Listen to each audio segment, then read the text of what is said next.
സ്വന്തം വീടിന്റെ ടെറസിന്റെ മുകളിൽ ഒരു കാട്, അതും 30 വർഷത്തിന് മുകളിൽ പഴക്കമുള്ള മരങ്ങളും. ഒരുപക്ഷെ ഇന്ത്യയിൽ എന്നല്ല ലോകത്തിൽ തന്നെ ആദ്യമായിട്ടായിരിക്കും സ്വന്തം വീടിന് മുകളിൽ ഇങ്ങനൊരു കാടുള്ളത്. വീട്ടിൽ കൃഷി ചെയ്യാൻ സ്ഥലമില്ല എന്ന് പറയുന്നവർക്ക് ഈ അമ്മ ഒരു മാതൃകയൊന്നുമല്ല, ഒരു പാഠപുസ്തകം തന്നെയാണ്.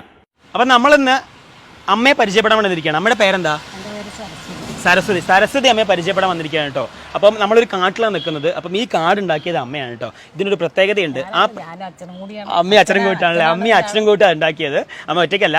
അപ്പം ഈ ഒരു കാടിനൊരു പ്രത്യേകതയുണ്ട്. ഈ കാട് എവിടെയാണ് നിൽക്കുന്നത് വെച്ച് കഴിഞ്ഞാൽ ഒരു വീടിന്റെ മുകളിലാണ് അല്ലേ അമ്മേ? എത്ര സ്ക്വയർ ഫീറ്റ് വീടാ? അത്രേ ഉള്ളൂ. 3 സെന്റിൽ നിൽക്കുന്ന ഏകദേശം 600 സ്ക്വയർ ഫീറ്റിന് അടുത്ത് വീട് വരുന്ന ഒരു വീടിന്റെ മുകളിൽ അതിന്റെ ടെറസിൽ നിൽക്കുന്ന കൃഷികളാണ് നിങ്ങൾ ഈ കാണുന്നത്. ഏകദേശം എനിക്ക് തോന്നുന്നു അമ്മ എന്തൊക്കെയുണ്ട് അമ്മ എന്നതിന് പറഞ്ഞ? മാവ്, ചെറുനാരകം, മുരിങ്ങ, മാതളം, വാഴ, പിന്നെ കുറച്ച് പച്ചക്കറികൾ, അത്യാവശ്യം കുറേ പച്ചക്കറികളുണ്ട്. ക്യാരറ്റ് വരണ്ട് അല്ലേ? ക്യാരറ്റ് മുകളിൽ കണ്ടു. പിന്നെ മുളക്, അതുപോലെ തന്നെ വേറെ അങ്ങനത്തെ കുറെ ഐറ്റംസ്. ഇതിലിപ്പോ ഏകദേശം വേപ്പുണ്ട് അല്ലേ? അതായത് കറിവേപ്പില, പിന്നെ മാവ് 2 മാവുണ്ട് അല്ലേ? 4 മാവുണ്ട്. അതും വലിയ മരങ്ങളായ മാവ് കേട്ടോ. എങ്ങനെയാണ് അമ്മ ഇതിന്റെ മുകളിൽ ഇങ്ങനെ നിൽക്കുന്നത്? എന്താ ഇങ്ങനെ ഒരു നമുക്ക് വീട് കെട്ടുമ്പോഴേ ഇങ്ങനെ ഒരു പ്ലാൻ ഉണ്ടായിരുന്നോ? കൃഷിക്കാരാണ്, ആമ്പല്ലൂരാണ് വീട്. അപ്പൊ അവിടെ ഒരുപാട് കൃഷിയുള്ള വീടുകാരാണ്. ഓക്കെ. അപ്പൊ ഇവിടെ വന്നപ്പോ കൃഷി ഇല്ല, ടൗണില് സ്ഥലമില്ല, സ്ഥലം മേടിക്കാനുള്ള സാമ്പത്തികം ഇല്ല സർക്കാർ ജോലിക്കാർക്ക്. പൈസ കുറവാണല്ലേ, ശമ്പളം കൂടുതൽ. മനസ്സിലായി. അപ്പൊ നമുക്ക് ടൗണിൽ വീട് വെക്കണം. കാരണം പുള്ളിയുടെ യാത്രാ സൗകര്യങ്ങൾ, പുള്ളി ഒരു യുക്തിവാദിയായിരുന്നു. ഓക്കെ. അപ്പൊ അവിടേക്ക് പോവാനും പിടിക്കാനും ഒക്കെ പോയി യാത്ര കഴിഞ്ഞ് വരുമ്പോ നമുക്ക് വീട്ടിലെത്താനുള്ള സൗകര്യം. ഓക്കെ. വൈറ്റിലാവുമ്പോ സൗകര്യമാണല്ലോ. മനസ്സിലായി. അപ്പൊ അതിനു വേണ്ടി കെട്ടുമ്പോഴേ നമുക്ക് വീടിന്റെ പ്ലാനിൽ തന്നെ ഇങ്ങനെ ഒരു പ്ലാൻ ഉണ്ടായിരുന്നോ? ഉണ്ടായിരുന്നു, മുകളിൽ ഒരു കൃഷി സ്ഥലം വേണം എന്നുള്ളത്. ഓക്കെ. എത്ര വർഷമായി നമുക്കിപ്പം ഈ ഒരു മരങ്ങളൊക്കെ ഇവിടെ വളരാൻ തുടങ്ങിയിട്ട്? എനിക്ക് തോന്നുന്നു ഇതൊക്കെ വലിയ മരമാണല്ലേ? 30 വർഷമായി. ഇതാണ് ഏറ്റവും വലിയ മരം. ഇതിന് കായ്ഫലങ്ങളൊക്കെ കിട്ടാറുണ്ടോ? അത് ചോദിക്കുന്നതിൽ അർത്ഥമില്ല, കാരണം ഇവിടെ അത്രയും തൂങ്ങി നിൽക്കുന്നുണ്ട്. എല്ലാ മരത്തിലും കായ്കളുണ്ട്. ഇപ്പൊ നാരങ്ങ ആണെങ്കിലും ശരി, മാങ്ങ ആണെങ്കിലും എല്ലാറ്റിലും ഇഷ്ടം പോലെ കായ്കളുണ്ട് അല്ലേ? ഇത് മുഴുവൻ കായാണ്, എല്ലാറ്റിലും കായുണ്ട് അല്ലേ? കായുണ്ട്. നമ്മൾ എന്താ ചെയ്യുക? നമ്മളിത് പുറത്ത് കൊടുക്കണോ അതോ? ഇപ്പൊ ഇതാരാ നോക്കുന്നത്? അമ്മയും മോനും കൂട്ടാ നോക്കുന്നത്.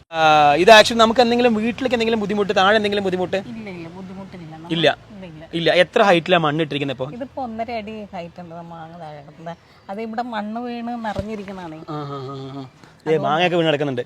അതെ, അത് മൂവാണ്ടനാണ്. അത് പറിച്ചു തീർന്ന് പിന്നെ ഉണ്ടാവണതാണ്.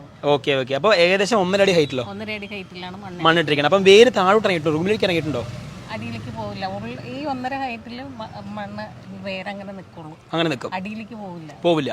നമുക്ക് ഇതുകൊണ്ട് ഉപദ്രവങ്ങളൊന്നുമില്ല, ഒരു ഉപദ്രവം ഇതുവരെ ആയിട്ടില്ല. ഓക്കെ. പക്ഷെ നമുക്ക് വേനൽക്കാലത്തൊക്കെ നല്ല ക്ലൈമറ്റ് ആയിരിക്കും അല്ലേ വീട്ടിനകത്ത്? അല്ലേ? അതായത് ഒരു കാടാണ് വീടിന്റെ മുകളിൽ വെച്ചിരിക്കുന്നത് അമ്മയും അമ്മയുടെ ഹസ്ബൻഡ് അച്ഛനും കൂടെ രണ്ടിനും കൂടെ വെച്ചിരിക്കുന്നത് ഒരു കാടാണ് ഒരു വീടിന്റെ മുകളിൽ വെച്ചിരിക്കുന്നത്. പിന്നെ അത്യാവശ്യം പച്ചക്കറിയൊക്കെ ഉണ്ട് അല്ലേ? പച്ചക്കറികളുണ്ട്. അതായത് ഇന്നത്തെ കാലത്ത് കൃഷി ചെയ്യാൻ സ്ഥലമില്ല, അല്ലെങ്കിൽ എനിക്ക് വീട്ടിൽ അതിനുള്ള പരിമിതികളൊന്നും ഇല്ല എന്ന് പറയുന്ന കുറേ ആളുകളുണ്ട്. അവർക്കൊക്കെ വലിയൊരു ഉദാഹരണവും മാതൃകയാണ് അമ്മ എന്ന് പറയുന്നത്. കാരണം സ്വന്തം വീട്ടിൻ്റെ മുകളിൽ കുറച്ച് സ്ഥലം, അതായത് ഏകദേശം 600 സ്ക്വയർ ഫീറ്റ് വീടിൻ്റെ മുകളിൽ ആ ഉള്ള ഗ്യാപ്പിൽ 2 നിലയായിട്ടാണ്. 600 സ്ക്വയർ ഫീറ്റ് വീട് നമ്മളിത് ഈ സൺഷെയ്ഡ് കൂട്ടിയെടുത്തേക്ക് ചാർത്തി. ഓക്കെ. അതായത് സൺഷെയ്ഡിൽ വരെ ഉണ്ട് മരങ്ങൾ, എല്ലാം കൂടെ നോക്കുമ്പോൾ അല്ലേ? അതായത് മുകളിൽ കുറച്ച് വീതിയിൽ എടുത്തിരിക്കുന്നതാണ്. സൺഷെയ്ഡിലും അതുപോലെ തന്നെ മുകളിൻ്റെ തൊട്ട് മുകളിൽ വേറെ അതെന്തായിരുന്നു? അത് റൂമാണോ? അത് റൂമാണ്. അതായത് 2 നില വീടാണ്. 2 നില വീടിന്റെ 2 നിലയിലും, അതായത് ഇവിടുത്തെ ഈ ഒരു ഏരിയയിലും അതുപോലെ തന്നെ ഇതിന്റെ മുകളിൽ ഏരിയയിലും 2 ഭാഗത്തും കൃഷിയാണ്. കൂടാതെ സൺഷെയ്ഡിലും കംപ്ലീറ്റ് മരങ്ങൾ. അതായത് വീട്ടിന്റെ എല്ലാ ഭാഗത്തും നോക്കിയാലും മരങ്ങൾ. മുകളിൽ തെങ്ങുണ്ടായിരുന്നാണ്. 4-5 മാസമായിട്ടുള്ളൂ. അത്യാവശ്യം തേങ്ങ കിട്ടുമായിരുന്നോ? ആണോ? വലിയ തെങ്ങായിരുന്നോ?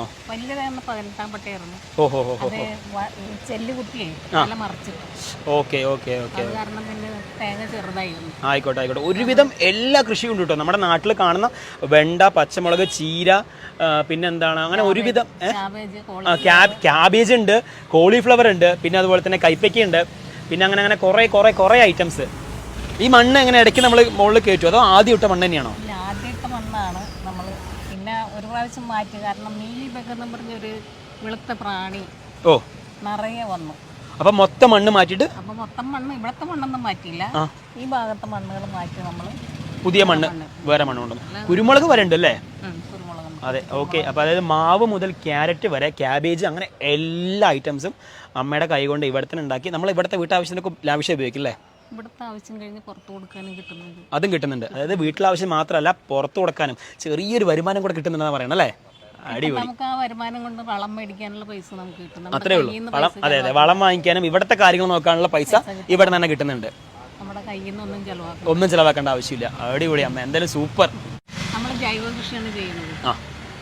അപ്പം 100% വിശ്വസിച്ച് കഴിക്കാം ജൈവ കൃഷി എന്ന് അമ്മ പറയണത്. അപ്പം ഒരു പ്രശ്നങ്ങളൊന്നുമില്ല, സൈഡ് എഫക്റ്റും കാര്യങ്ങളും അങ്ങനെ ഒന്നുമില്ല, കീടാണുക്കളൊന്നും പേടിക്കേണ്ട ആവശ്യമില്ല, 100% വിശ്വസിച്ച് കഴിക്കാം അല്ലേ? അപ്പോൾ അതുപോലെ തന്നെ ഇടുന്ന വളങ്ങളൊക്കെ അങ്ങനെ തന്നെയാണോ? ഇടുന്ന വളങ്ങൾ നമ്മൾ ചാണകം, ഉണക്ക ചാണകപ്പൊടി, ജൈവപരമായിട്ടുള്ള കാര്യങ്ങൾ തന്നെ ഇടുന്നത്, വേപ്പും പിണ്ണാക്ക്, അത്രയൊക്കെ തന്നെ ഉള്ളൂ. ഓക്കെ ഓക്കെ, അടിപൊളി അമ്മ. പിന്നെ ഇത് ബയോഗ്യാസ് ആണ്. ബയോഗ്യാസ് ഉണ്ട് അല്ലേ? ഓക്കെ ഓക്കെ ഓക്കെ, ശരി. എല്ലാം നമ്മൾ വേറെ ഒന്നും ചെയ്യുന്നില്ല. വാഴയിൽ നിന്ന് അത്യാവശ്യം കുലയ്ക്കാറുണ്ട് വാഴ? വാഴ കുലച്ചതിന്റെ കഴിഞ്ഞ ദിവസം എടുത്തുള്ളൂ. ആണോ? കഴിഞ്ഞ ദിവസം വെട്ടിയാണെന്നാണ് പറയണത്, വാഴ കുലച്ചിട്ടുണ്ടായിരുന്ന പറയണത്. അപ്പം വാഴയും അങ്ങനെ എല്ലാം ഈ മരങ്ങളായിട്ട് നമുക്ക് വീട്ടിന് പ്രശ്നമൊന്നുമില്ല. ഓക്കെ അമ്മേ, എന്തായാലും അടിപൊളി. ഇതുപോലെ തന്നെ മുമ്പോട്ട് പോവുക. ഇത് ചോളമല്ലേ? ചോളമല്ലേ? ആ, ഓൾമോസ്റ്റ് നാട്ടിൽ കിട്ടുന്ന എല്ലാം ഇവിടെ ഉണ്ട്. അപ്പം അമ്മയുടെ വീട് എറണാകുളത്ത് വൈറ്റിലിയിലാണ്. അപ്പം അമ്മ എന്തായാലും ഇതുപോലെ തന്നെ അടിപൊളിയെ പോവുക, ഇതിലും കൂടുതൽ മരങ്ങളൊക്കെ വെച്ച് പിടിപ്പിക്കുക. സൂപ്പർ ആവട്ടെ, വെക്കണം എന്ന് ആഗ്രഹം. അടിപൊളിയാവട്ടെ എന്തായാലും. ഓക്കെ ഓക്കെ, സന്തോഷം.